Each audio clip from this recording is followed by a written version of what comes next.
See, they already cut you off.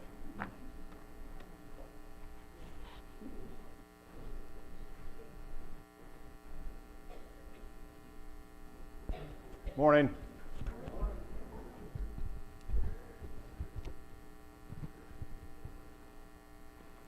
Mic check. Is that working? Well, I'm a little rusty. It's been a while since I've been up here. Second sermon. I am no way getting good at this. When I was leading Sunday school class there a couple years ago, I always liked to kick things off with current events and things as pertaining to Christians and things. And I would love to get into that, but that would take the whole sermon. But those of you who've been watching the news the past couple of days, God's chosen people of Israel are beating the britches off of the Arabs right now. And it's about time.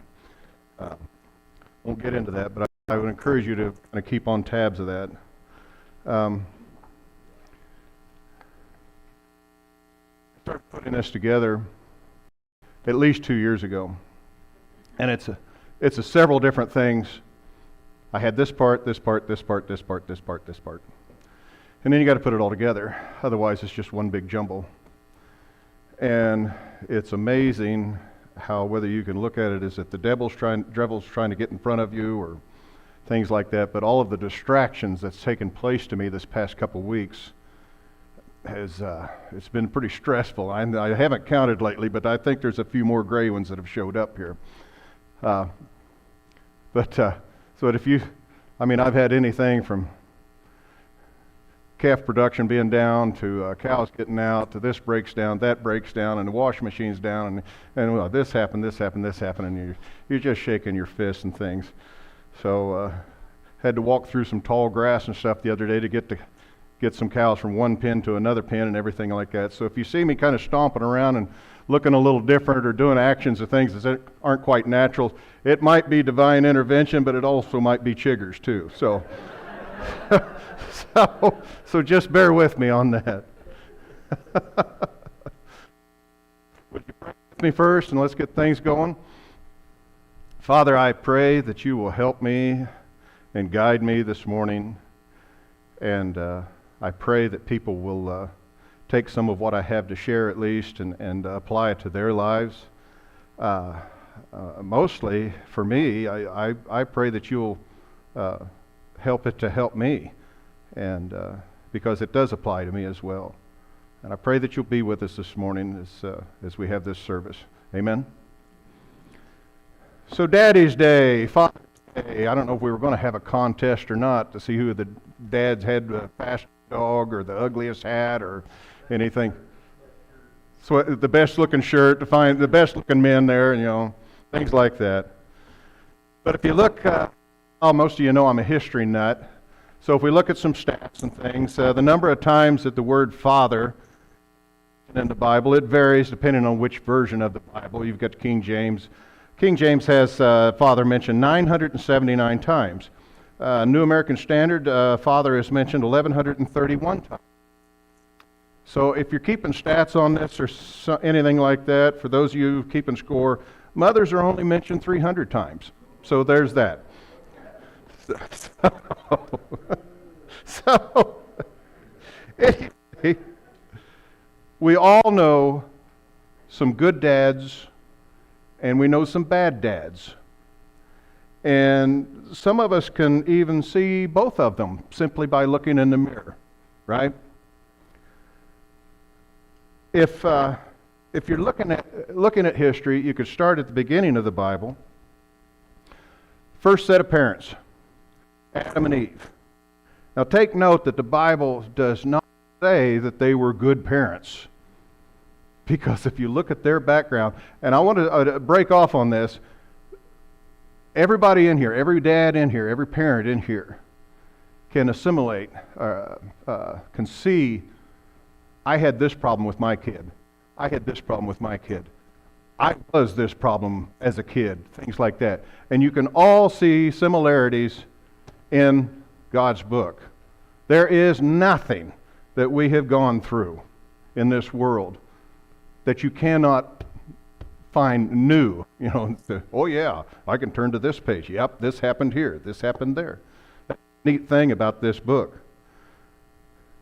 So, and I'm not wanting to pick on them, I'm just giving examples here. But Adam and Eve were messing up before they even, right? I mean, they got themselves the greatest garden on earth.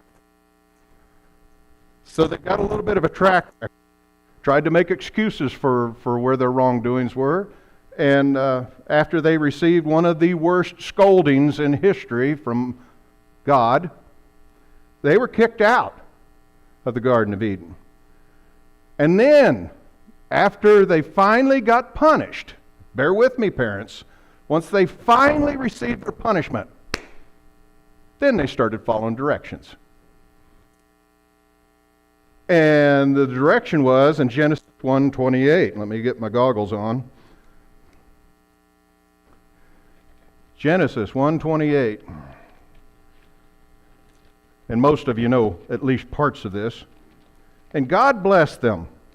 And God said unto them, be fruitful and multiply and replenish the earth and subdue it and have dominion over the fish of the sea, the air, and over every living thing that moveth upon the earth. What's the first part of that? Be fruitful. Have kids. Right? Which makes them become parents. So they followed the instructions. And they had Cain and Abel. And out of that brought us the first capital murder in history. The most famous story of sibling rivalry that's ever been known to mankind. Anybody have any siblings with sibling rivalry? Any children, sibling rivalry? Anything like that? Do you know anybody like that? My mother told a story. Yourself, Mom. My mother told a story that apparently whenever she was several months along pregnant with me, she was sitting down and so she would have been out to here probably, and apparently I was punching and kicking around at things. And she thought it would be neat, and she took my older brother, Brian, and put him in her lap, and I guess that she was trying to get him to either feel or see me kick and punch around and everything. So my brother, he took it upon himself. Okay, he kicked, so he's going to kick. So he kicked Mom right into the belly. And we've been fighting ever since. So Mom, by all accounts, he started it. So have you ever wondered, this is a little bit of history here. Have you ever wondered how old were Cain and Abel when the whole thing happened? And I came across something, a commentary here some time ago. I would guess that most of us just assumed that they would have been 30-ish, right? But the short answer is they probably were a whole lot older than what most people realize. The scripture doesn't specify their age at the time of the murder, but we have clues indicating that they were both fairly old. The textual evidence, in fact, seems to indicate that they were possibly just over 100 years old. So consider this. Seth, that's the third child mentioned in the Bible, and I stress that. Seth, he wasn't the third child, though. If you look in Genesis chapter 4, and if you look at it alone, you may be tempted to think that Cain, Abel, and Seth were born in succession. Just bang. Since they were the only children mentioned. But closer examination shows that this isn't likely. Because while it's likely Cain and Abel were the first two sons of Adam, Seth couldn't have been the third. And we'll get to that. So in the narrative, we learn that Seth was born after Abel's death. Okay? and that he was a special replacement for Abel. Genesis 4:25 says, "And Adam knew his wife again, and she bore a son, and named him Seth. For God has appointed another seed for me instead of Cain." So we know that Cain and Abel were of working age at the time of the murder.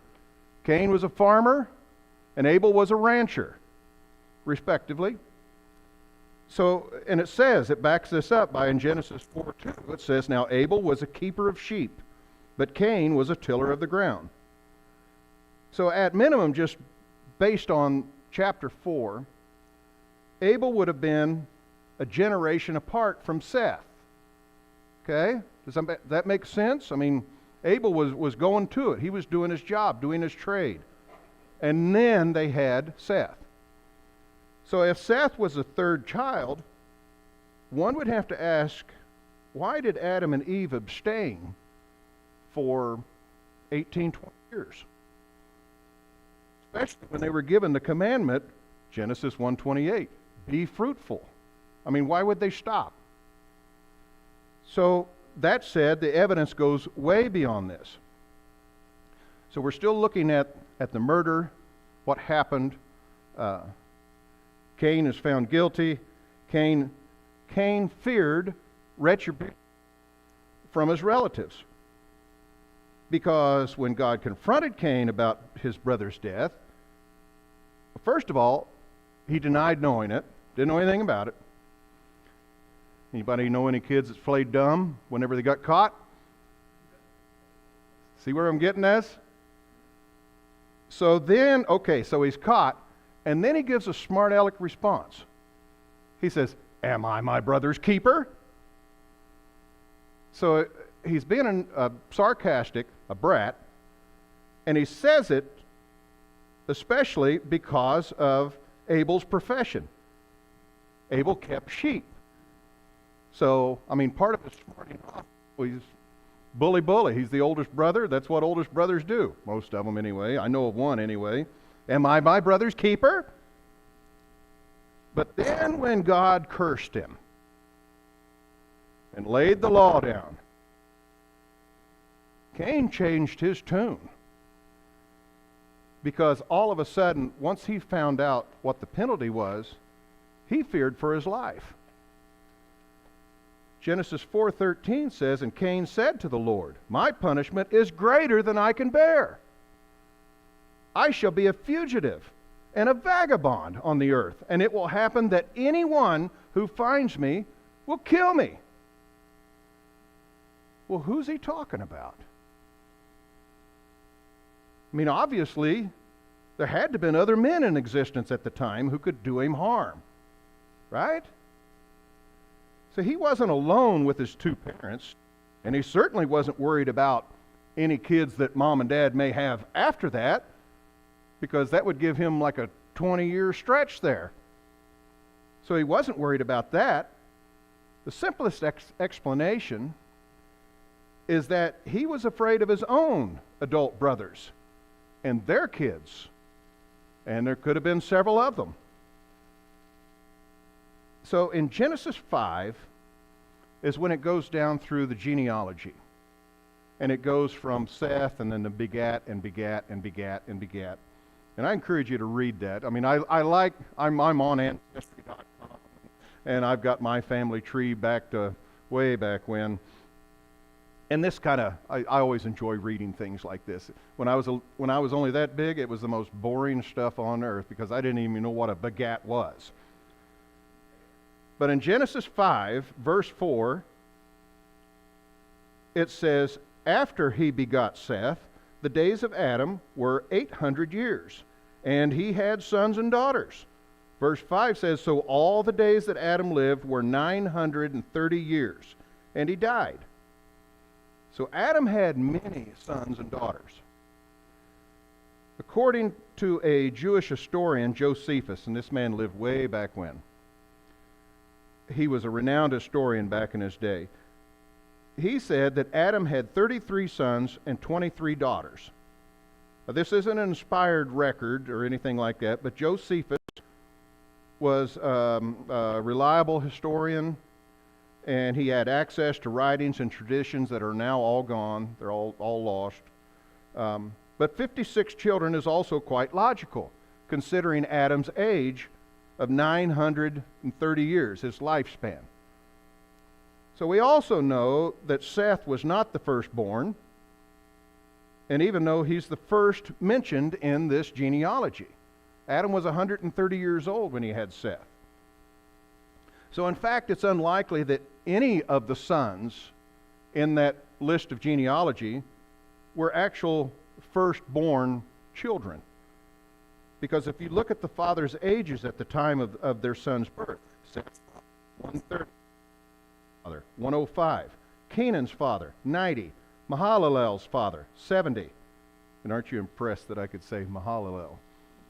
I've been practicing on that one.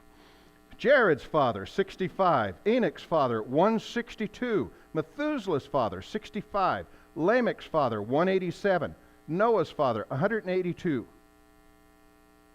These are all men that would either be, in today's time, they'd either be dead or not far from it. Right? Are you telling me that they practiced abstinence all that time? These are clearly not firstborn children, just sons in a particular lineage. And in this case, Noah's lineage, what was laid out, and then ultimately it was Christ's lineage. So thus Adam had a lot of kids before and after Seth. And Cain was rightfully afraid of the former, the ones that were already here. So if Cain and Abel were over a century old at the time, they likely had families and descendants of their own. And it's possible. For they too were commanded to multiply and fill the earth. They were under God's law. So is there any reason not to believe what I've just laid out here, and particularly righteous Abel, whose sacrifice was obviously better than Cain's? I believe both of them had a wife and kids. It's my opinion, or an opinion, but it's a conclusion based on evidence from our textbook. But back to the murder, the death of Abel. Can you imagine the pain and must have been going through when that whole thing happened?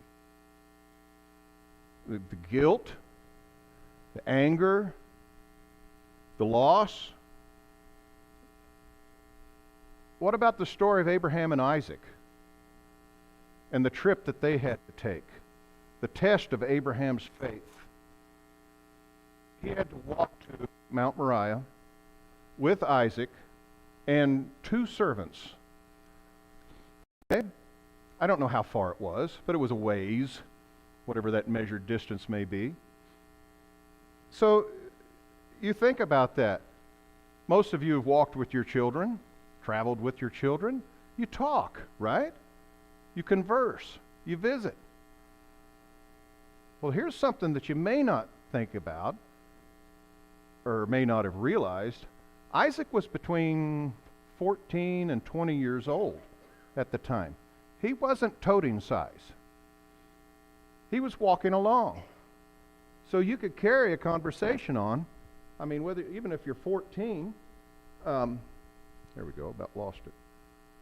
If you're 14, you can still carry on a pretty good conversation with an adult, right? Well, what did they talk about? Where are we going, Dad? What are we doing, Dad? Think about that. How could Abraham answer that? Think about things like that. What would he say? Even the servants might have said, you know what, boss? I'd like to know where we're going. Why are we going up to Mount Moriah right now? The load that must have been on Abraham at that time. What about the most famous adopted father of all time? Mary's husband, Joseph. And I want to branch off from that.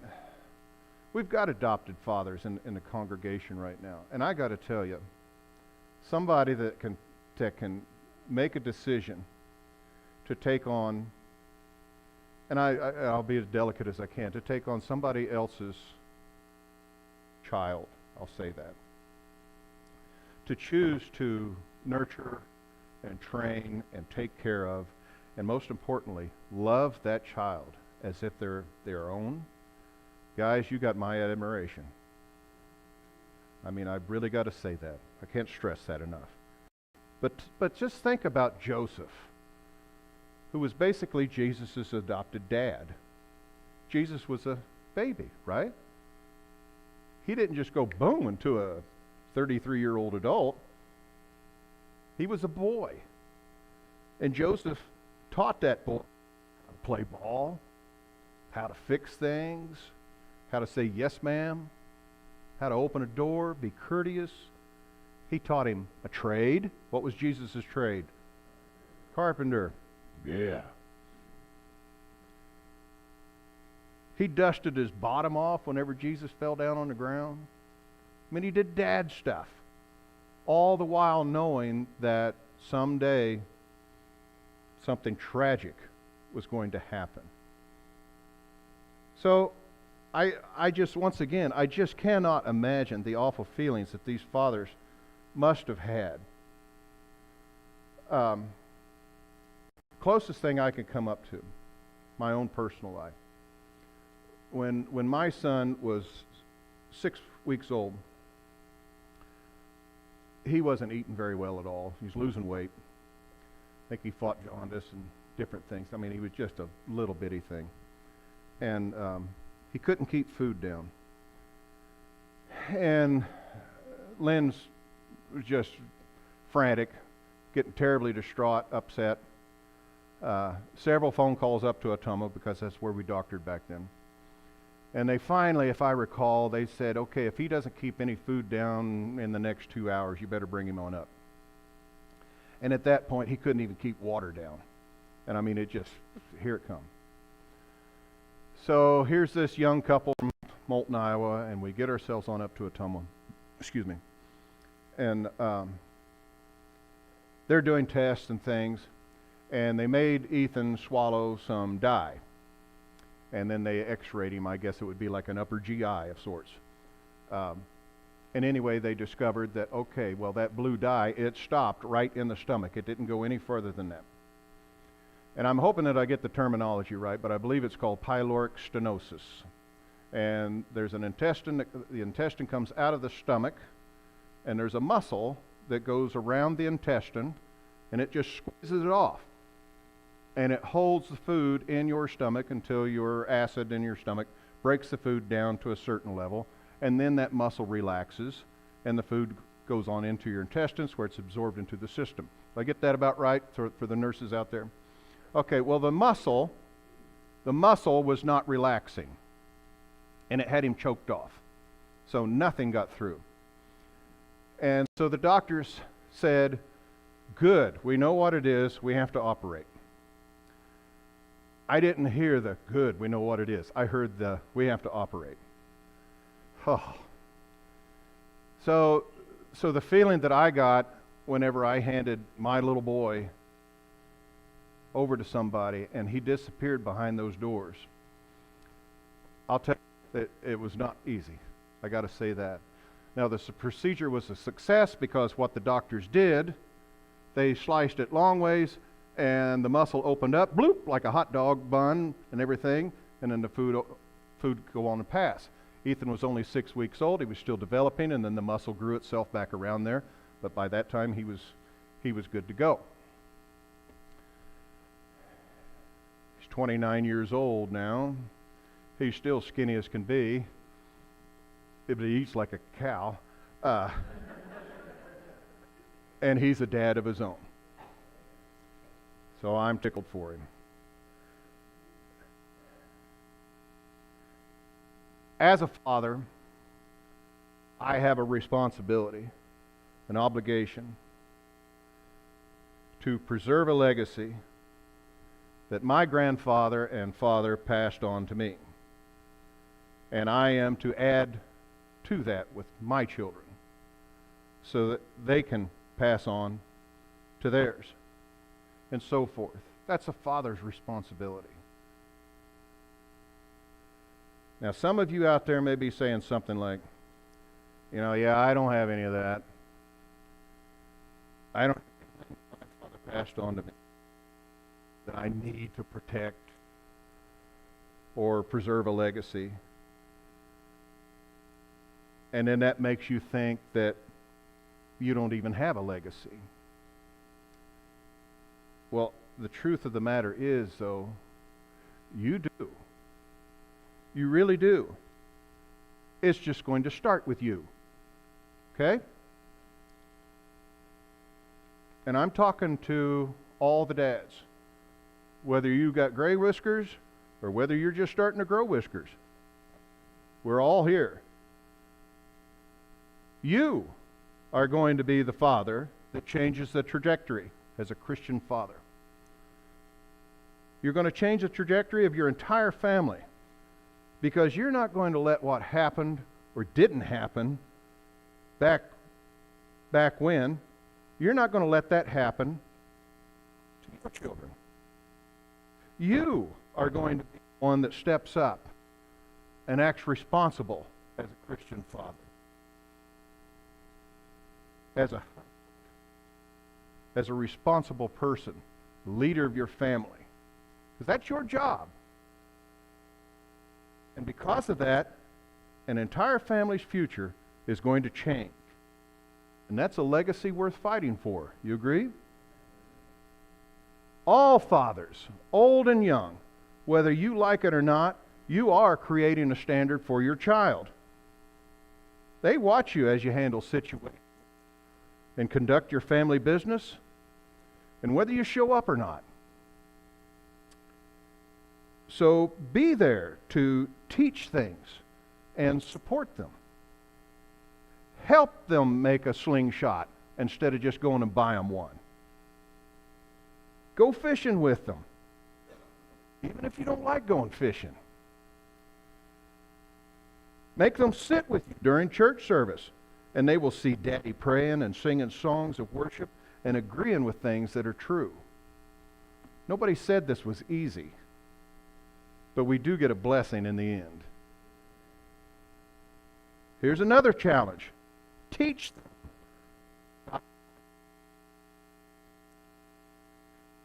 Don't just drop them off at church as if it were a daycare facility. Here's some stats for you. The child averages about 40 church services per year. And at each service, they're exposed to about 45 minutes of learning about God. Do you know what that tallies up to? 30 hours per year.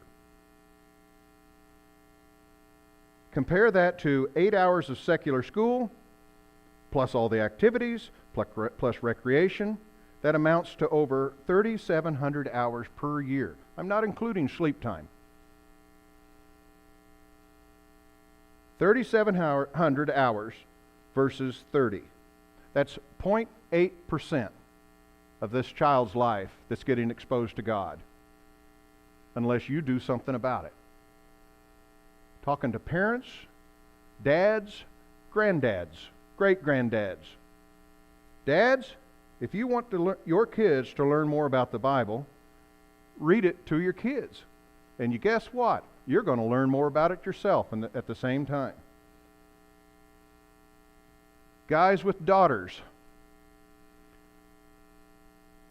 young dads, go to the tea parties. Now this may sound silly, but if you go to your little 3-year-old girl's tea party, she will remember that whenever she turns 5.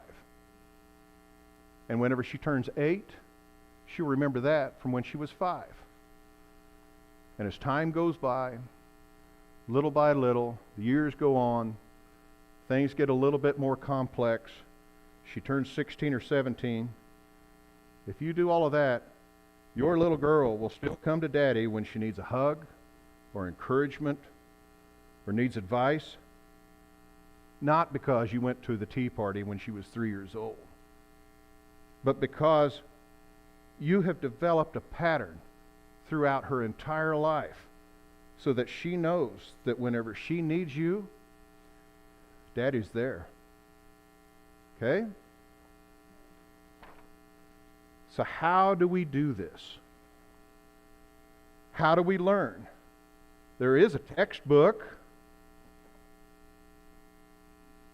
Coolest book on earth. Best-selling book ever since books started being sold.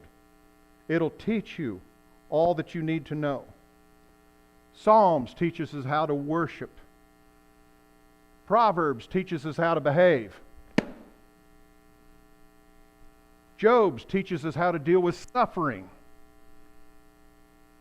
Song of Solomon teaches us how to love. Ecclesiastes teaches you how to live.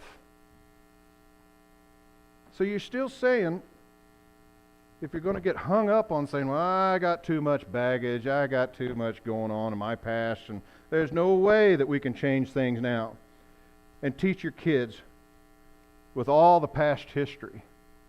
Folks, that's nonsense. Rubbish, hogwash, whatever you want to call it.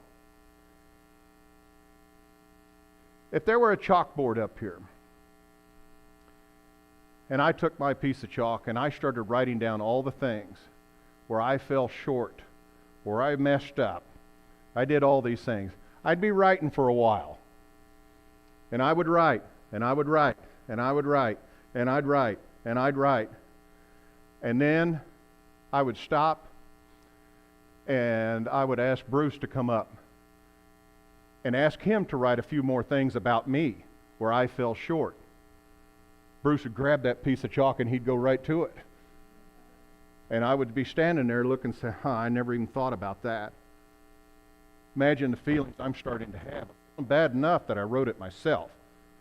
But then somebody else is writing something else about me. Bruce finishes up. I hand the piece of chalk over to David. David looks at it and says, you're going to need more chalk.